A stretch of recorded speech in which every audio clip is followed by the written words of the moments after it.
전에 늦게 제출해도 괜찮은데 꼭 제출해 주시기 바랍니다. 그리고 꼭 친구가 야 1번 답 뭐야 2번 답 뭐야 3번 답 뭐야 라고 알려주는 대로 하지 말고 꼭 한번 여러분들이 많이 틀려도 괜찮고 그렇지만 많이 틀려도 괜찮고 늦어도 괜찮아요. 그런데 꼭 스스로 한번 풀어보시기 바랍니다. 풀어보기를 정말로 당부드립니다. 어차피 곧 시험이니까 시험 공부 미리 조금 해두면 수월하겠다라고 생각하면서 해주면 좋겠습니다. 이제 시험 전에 그 전에 이제 한번 3월 언제죠? 공간 있어서 그거를 동영상을 올릴까 제가 고민을 하고 있습니다. 근데 동영상을 올려갖고 여러분들 혼자 공부를 하고 참 할까? 왜냐하면은 시험 조금 진도를 조금 더 뺐으면 하는 생각에서 그 생각이 있는데 보겠습니다. 일정을. 오늘은 3강이라고 해야 되겠죠. 그래서 세 번째 파트입니다. 자료분류표의 유형에 대해서 살펴보도록 하겠습니다. 자료분류표가 우리가 앞서 본 것 중에 이런저런 이제 EC도 있고 BC도 있고 그다음에 블리스의 서지분류법도 있고 그다음에 카터의 정계분류법도 있고 해리스의 주제분류법도 있고 해리스가 아니라 브라운의 주제분류법도 있고 여러 가지가 있는데 그 분류법 앞으로 나오게 될 분류법 DDC 그 다음에 LC 분류법 그 다음에 여러분들 UDC 분류법 또 우리나라 KDC 분류법 이런 여러 가지 분류표들이 있는데 그 분류표들이 어떻게 서로 다른지 그리고 나와 있는 현존하는 분류표를 우리는 어떻게 구분할 수 있는지에 대해서 한번 보도록 하겠습니다. 자료 분류표의 유형을 여러 가지 기준에 의해 갖고 나눌 수 있지만 일반적으로 우리는 한 4가지 정도의 기준에 의해서 나누면은 기호법에 따른 유형이 있습니다. 기호를 어떤 걸 쓰느냐에 따라서 나누는 것이고 표시 방식에 의해서 또 나누는 것도 있고 그 다음에 주제 범위 및 대상 자료에 따라서도 나눕니다. 어떤 분류표는 어디에요? 특정 주제에만 분류할 수 있고 특정 자료에만 적용할 수 있는 게 있습니다. 소위 말하면 뭐겠어요? 법학 관련 법학 분류표가 있을 수 있고 또 의학 분류표가 있을 수 있겠죠. 근데 KDC나 DDC는 뭘 하는 거예요? 전 주제를 다 커버하는 것이죠. 그래서 주제 범위에 따라서 또는 대상 자료, 어떤 거는 지도 자료만 다룰 수도 있고요. 어떤 분류표는 뭐게요? 특허 자료만 다룰 수도 있어요. 그래서 종합 분류표라고도 얘기를 하고 또 이것을 특수 분류표 또는 전문 분류표라고도 얘기를 합니다. 작성 의도에 따른 유형인데 작성 의도라는 것은 그 분류표를 만들 때 그 분류표를 만든 사람이 우리 도서관에 맞는 분류표 만들어야 되겠어 라고 했을 수도 있고 또 어떤 것이 있을 수 있어요? 모든 공공도서관이 모든 도서관이 공통으로 사용할 수 있는 분류표를 만들어야 되겠어 라고 만든 것도 있을 수 있을 것입니다. 우리 도서관에 맞는 분류표를 만들어야 되겠어 라고 결정을 했다면은 우리 도서관에 뭐에 맞아야 되겠어요? 장소의 특성에 맞게 분류표가 작성이 되겠죠. 그런데 모든 도서관이 사용할 수 있는 분류표를 만들어야 되겠어 라고 얘기하면은 모든 학문이 존재하는 학문의 분류에 보다 더 근접해야 되는 거겠죠. 그래서 조금씩은 그 차이가 있다라는 걸 봅니다. 먼저 그 유형을 살펴보기 전에 자료 분류표는 어떤 것을 우리는 자료 분류표라고 하는지에 대한 개념부터 보도록 하겠습니다. 개념 그리고 자료 분류표가 가져야 되는 조건에 대해서 보도록 하겠습니다. 조건을 보면은 왜 이러한 조건 때문에 자료 분류표가 가져야 되는 이러한 조건 때문에 지금까지 DDC가 또는 KDC가 어떤 제약 조건이 있음에도 불구하고 한계가 있음에도 불구하고 많이 활용이 되는구나 라는 것을 이해할 수 있을 겁니다. 자료 분류표는 분류 체계를 나타내는 분류 용어의 리스트입니다. 그래서 용어를 나타내는 기호. 우리가 보면 자료 분류표는 무엇이냐라고 얘기를 하면 그 자료가 가진 주제를 뭘로? 기호로 전환한 것입니다. 그죠? 여러분들. 서로 간의 약속이에요. 그죠? 100을 철학이라고 하자라고 우리는 서로 약속을 하고 철학에 대한 기호를 뭘로 결정을 했습니까? 100으로 결정을 한 것입니다. 그리고 분류표는 뭐 하는 것이에요? 계층 구조를 이루어야 된다라고 얘기를 했었어요. 우리가 분류가 갖는 건데 분류는 점증적이어야 돼요. 계층을 갖고 있어야 되죠. 분류라는 것은 다름을 나타내야 되고 다름을 구분해야 되고 같은 거 안에서는 뭐 한 것이에요? 같은 거 안에서는 더 포괄적인 거와 덜 포괄적인 거, 더 이렇게 범위가 뭐라고 얘기를 해야 되나? 일반적인 건가? 일반적인 것과 그 다음에 구체성이 있는 것을 차이를 나타내 줄 수 있어야 되는 것입니다. 그래서 분류표는 계층적이어야 된다. ALA 도서관 정보학 용어집에서는 뭐라고 얘기했어요? 분류표는 계층적인 분류 체계를 유지하기 위해서 주류, 그 다음에 강목, 요목, 세목이라고 얘기를 해요. 우리가 보통 보면은 우리 어떻게 합니까? 주류, DDC를 기준으로 합니다. KDC와 DDC를 기준으로 했을 때 주류는 10개, 강목은 100개, 요목은 1000개.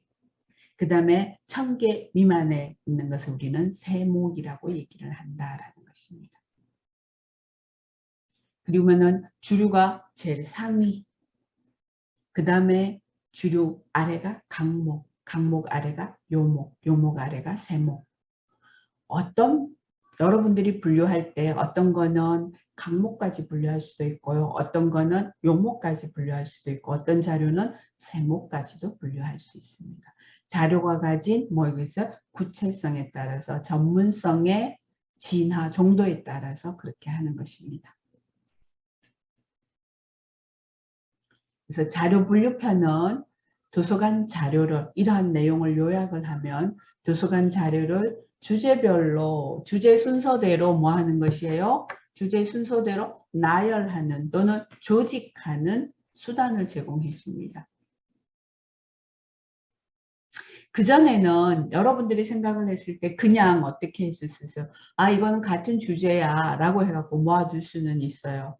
근데 이것을 기호로 체계화하지 않으면은 어떻게 되는 것이에요? 그것이 다음에 그 자료가 처음에는 할 수 있지만 다음에 들어갔다 나갔다 할 때는 안 되는 것이죠. 그래서 뭔가가 필요한 거예요. 기호 체계, 수단이 필요한 거예요. 그래서 그러한 수단을 제공해 주는 것이 자료 분류표고 그 다음에 또 뭐 하는 것이에요? 서가에 자료를 쉽게 꽂을 수 있도록 또는 우리가 서가에 가서 자료를 살펴볼 때, 즉 브라우징을 할 때 용이하게 하고 그 다음에 컴퓨터로 여러분들이 접근을 용이하게 한다. 목록 작성에 있어가지고도 용이하게 하는 것입니다. 그게 자료 분류표의 개념입니다. 그래서 자료 분류표는 우리가 보면은 도서관에 쓰는 자료 분류표는 왜 그러면은 이제 다른 부분에 있어 갖고 분류론하고 목록이 문헌정보학 쪽에서 약간의 차별화되는 우리 문헌정보학과 학생만 이걸 배워요. 다른 학과 학생들은 이걸 배울 필요가 없어요. 우리끼리의 뭐예요? 우리의 약속이에요. 그래서 문헌정보학과를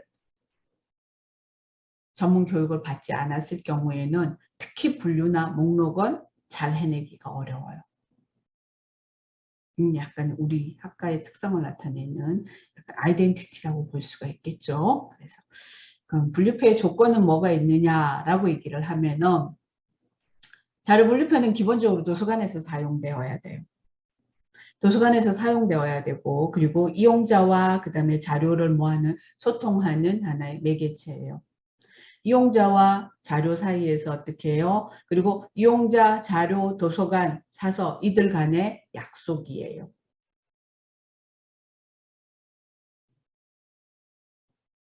그래서 어떤 이용자는 내가 관심 있는 자료의 주제를 어떤 도서관에서 쓰고 있는 그 분류기호를 외울 수 있어요. 그래서 내가 관심 있는 주제는 그 분류 기호를 매번 찾아가게 되는 거예요. 굳이 뭐 하지 않고 검색하지 않고 검색할 필요가 없이.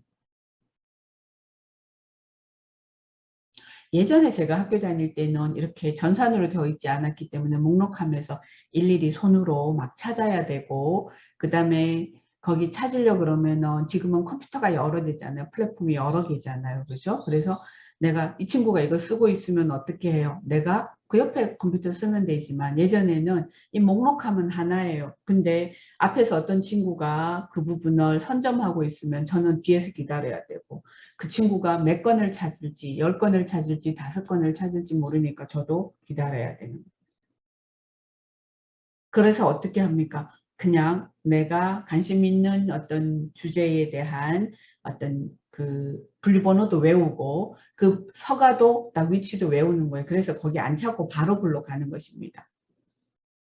어쨌든 자료 찾아가지고 가면은 뭐 대출되고 그 자료가 없어요. 그래서 참 불편한 시대를 지냈어요.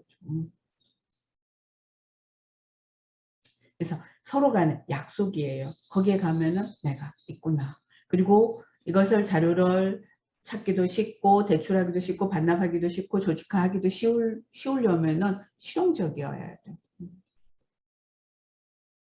그리고 모든 학문 분야를 다 다룰 수 있어야 되는 것이.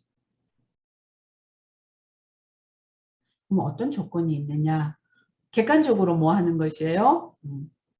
객관성과 모든 사람들이 그래 이거는 이 분류표 이 학문은 철학하고 그 다음에 철학 안에 해당되는 철학의 하위 분류 그러니까 주류 안에 철학의 주류 안에 강목은 이거야 이게 포함돼 라고 그러한 학문 분류에 근거한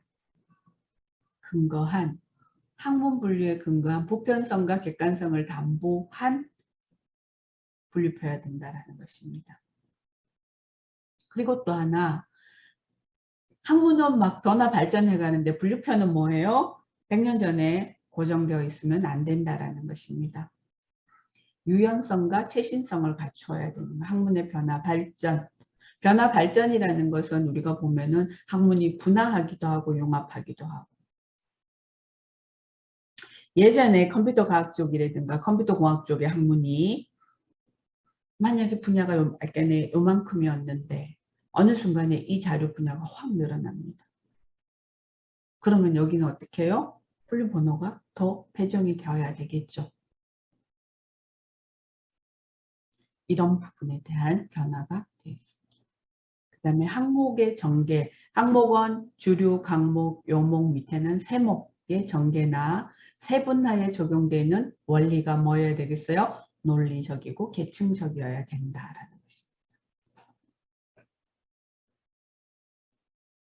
그리고 자료 분류표는 우리가 지향하는 원칙이 있습니다. 구분 원리의 일관성, 그리고 상호 배타성, 그 다음에 우리가 분류하기로 하는 모든 대상을 다 포괄하는 포괄성, 그 다음에 뭐 있어요? 구분의 단계성, 계층성을 준수해 줘야 됩니다.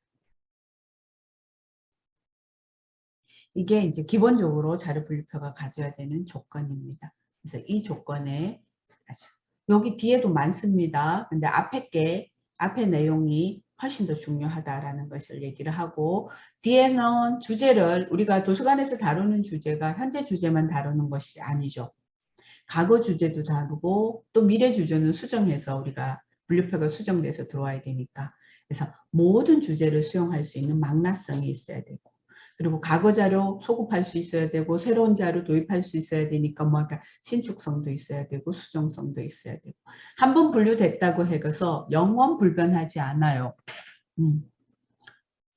한 번 분류됐으니까 가끔씩 여러분들 보면은 도서관에서 되게 이제 힘들어하고 잘 뭐라고 얘기하나 수정 잘 안 하는 경우가 있는데 어제도 제가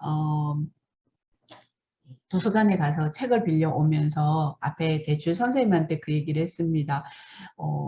제가 어제 빌린 책이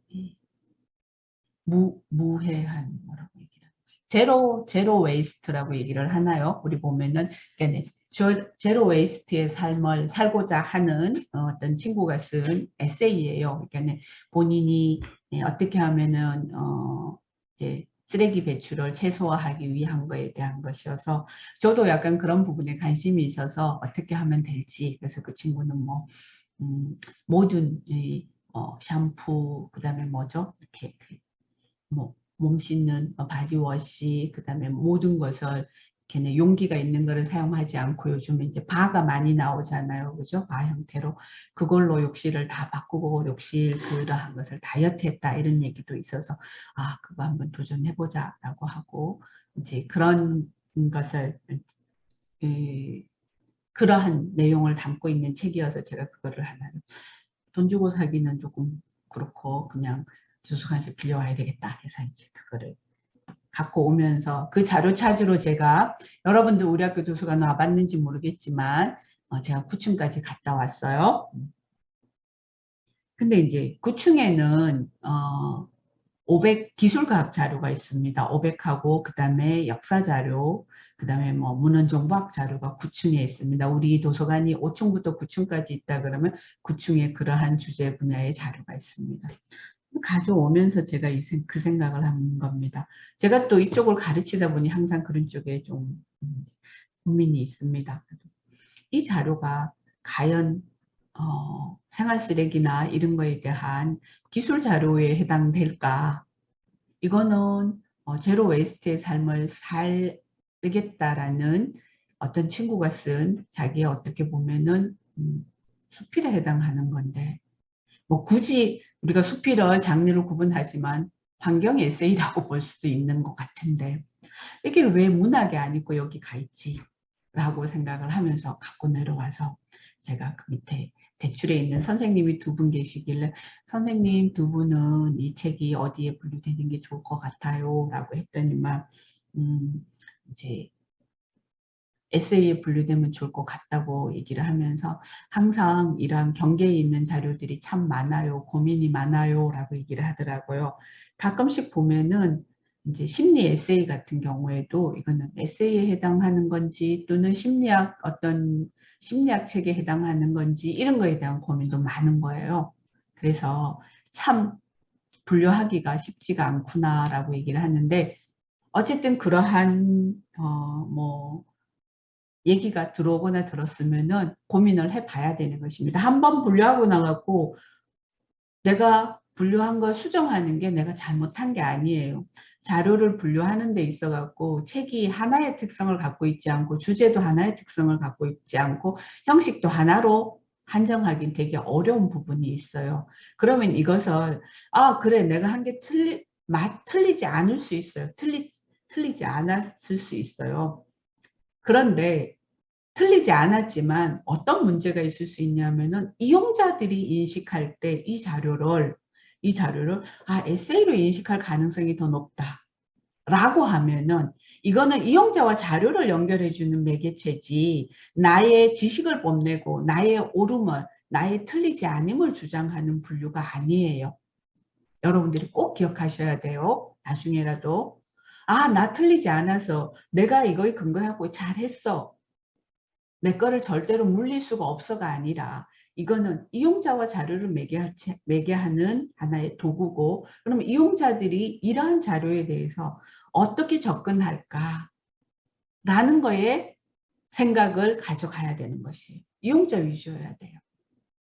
자료 분류하는 것이 나의 전문성을 뽐내려고 하는 거 절대 아니에요.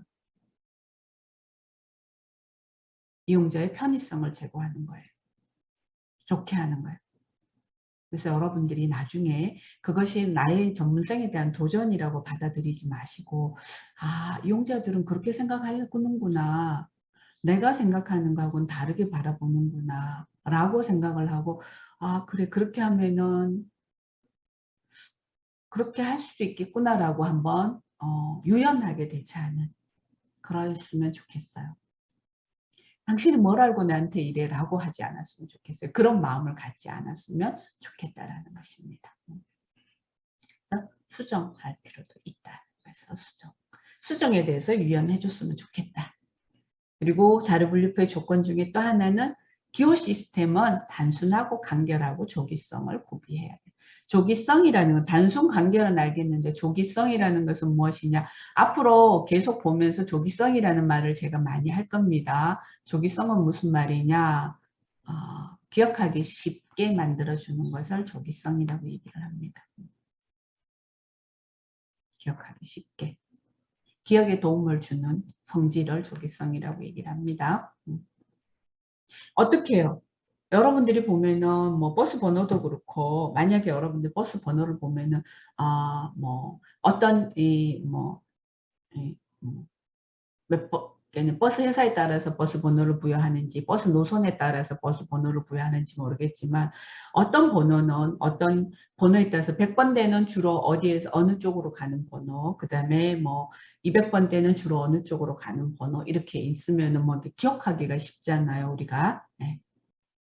그죠. 그런 것처럼 이제 기호 시스템도 동일한 의미를 나타내는, 즉 한국어를 나타내는 한국어와 한국 지역과 그다음에 한국 지역과 한국 역사와 그다음에 뭐 어떤 한국 문학과 이건 다 한국이 들어가잖아요. 그죠? 그러면 한국을 의미하는 것은 역사가 역사일 뿐이지, 그 다음에 지리일 뿐이지, 문학일 뿐이지, 그 다음에 또 뭐 있을까? 한국어, 언어일 뿐이지만 여기에 동일한 한국이라는 용어를 동일하게 써주는 기호를 써주면 기억하기 쉽잖아요. 역사에는 한국에다 9를 붙이면 되는 것이고, 그죠? 한국에다 문학이면 8을 붙이면 되는 것이고, 그 다음에 언어이면은 몇 개 7을 붙이면 되는 것이고, 그 다음에 지리도 9를 붙이면 되는 거, 9, 1을 붙이면 되는 것이고, 이런 식으로 뭐 하기가 쉬워요. 우리가, 똑같은 의미를, 똑같은 것을 의미하는 거에 동일한 기호를 부여해 주는 것을 조기성이라고 얘기를 합니다. 그렇게 해주면 용자도 이해하기 쉽고 사서도 분류하기가 수월해질 수 있다는 것입니다. 그것이 바로 기호 시스템이 갖춰야 되는 조건이라고 할 수 있습니다. 그리고 자료 분류편은 일반적인 것에서 구체적인 것으로, 일반적인 것에서 전문적인 것으로, 일반적인 것에서 특수한 것으로, 일반적인 것에서 특정한 것으로 세분화하는, 더 세분화되어 가는 하향식 계층 구조를 형성하는 것이 바람직하다.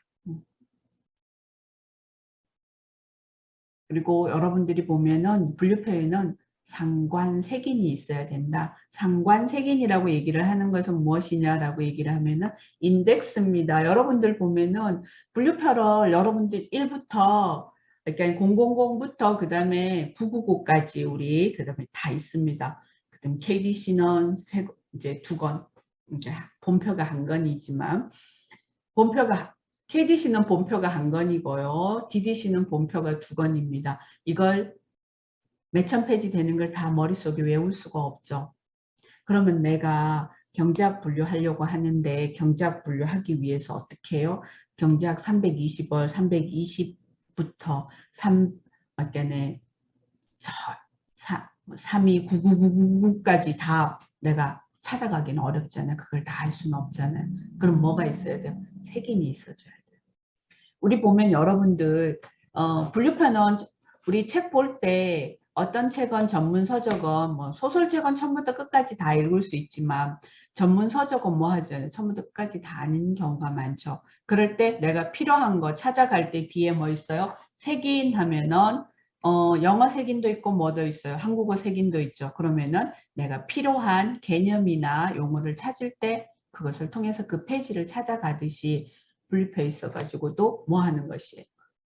단어로 표시된 경제학, 경제이론, 경제사 이것을 단어에서 찾아서 분류번호로 가는 방식이에요. 그것이 가능하도록 해놓은 그것이 바로 상관색인이다. 그러니까 색인어는 다 뭘로 되어 있어요? 색인어는 여러분들이 보면은 단어로 되어 있어요. 단어로 되어 있고 단어 옆에는 페이지수가 나와 있는 게 페이지수가 나와 있는 것이 아니라 뭐가 나와 있어?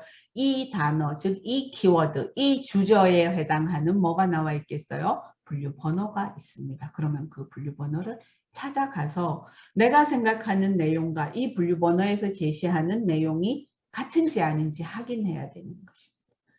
동일하게 딱 맞아떨어졌다고 이 분류 번호를 부여해도 되는 것입니다. 아니면 아니네. 그러면은 둘 중에 하나는 틀렸습니다. 누가 틀렸을 가능성이 높아요? 내가 주제 분석이. 키워드 추출이 잘못됐을 가능성이 있습니다.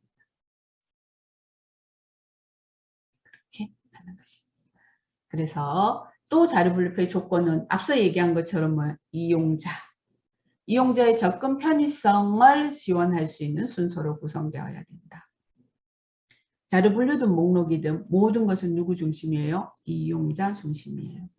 이용자의 편의성을 가장 우선에 두고 해야 되는 것입니다. 또 다른 사람은 자료 분류표의 조건을 이렇게도 정의를 합니다. 실용적이어야 된다. 상관색인이 있어야 된다. 조기성이 있어야 된다. 분류표를 뭐 할 때는 사용 매뉴얼이 있어야 된다. 그 다음에 뭐예요? 믿을 수 있는 곳에서 발간이 되어가지고 통용성이 있어야 된다. 이 분류표 사용하는 것이 우리밖에 없다.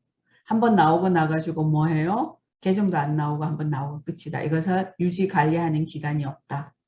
이러면 안 된다라는 것입니다. 그래서 영구적인 기간 내하고 유지 관리가 행해져야 된다. 이거는 앞에서 나온 자료 분류표의 개념은 조금은 약간 우리가 이론적으로 측면에서 더 강조된 거라고 얘기하면 요거는 약간 실용성의 그다음에 관점에서 조금 더 자료 분류표의 조건이 제시된 거다라고 여러분들이 보시면 됩니다. 그래서 다양하게 자료 분류 조건을 보시면은 동일한 내용이구나 라고 알 수 있을 겁니다. 자료 분류표의 유형 보도록 하겠습니다. 자료 분류표의 조건을 받고 시간이 지금 몇 시인가요? 40분이에요? 38분? 여러분들 자료 분류표 유형은 다음 시간에 하고 오늘 퀴즈도 풀고 하니까 제가 조금 일찍 마치겠습니다. 여러분들 여기 중간에 괜히 기호법에 따른 분류표 설명을 다 하려면 10분 이상 걸리고요. 중간에 끊기가 되게 애매해서 여러분들 퀴즈도 많으니까 퀴즈 풀 시간 드리면서 오늘은 여기서 마치도록 하겠습니다. 혹시 질문 있으면 질문해 주시기 바랍니다. 이정현 학생 출석했습니까? 예, 알겠습니다. 그럼 오늘 여기서 마치도록 하겠습니다. 내일 다시 뵙겠습니다, 여러분들. 예, 꼭 퀴즈 제출해 주세요. 내일까지. 네. 고생하셨어요. 들어가십시오.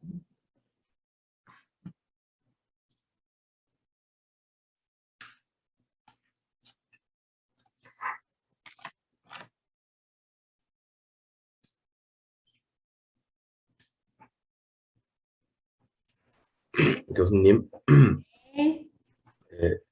간단한 질문 몇 가지